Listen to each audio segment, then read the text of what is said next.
quelques instants, ce Mirage 3 va décoller. Une ligne très moderne. Qui imaginerait que cette machine a 40 ans?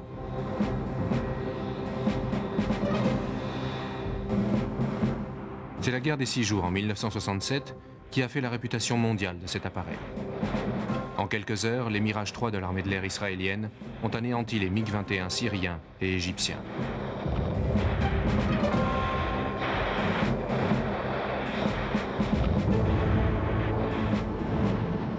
Cet avion a sans aucun doute marqué l'histoire de l'aviation française des 50 dernières années.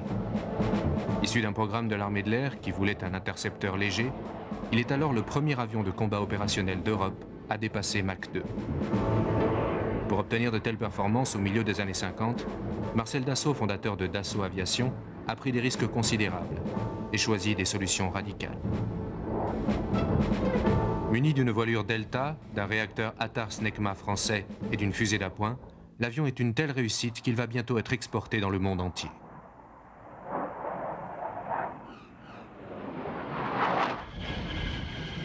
Aujourd'hui, le Mirage 3 est toujours en service au centre d'essai en vol et à l'EPNER, l'école du personnel navigant d'essai et de réception, qui forme les pilotes d'essai à Istres.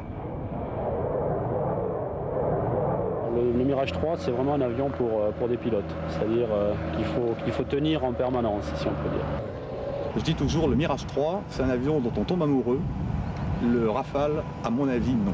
J'ai autant de plaisir à voler sur cet avion qu'il y a pratiquement 20 ans, quand j'ai fait mes premiers vols dessus.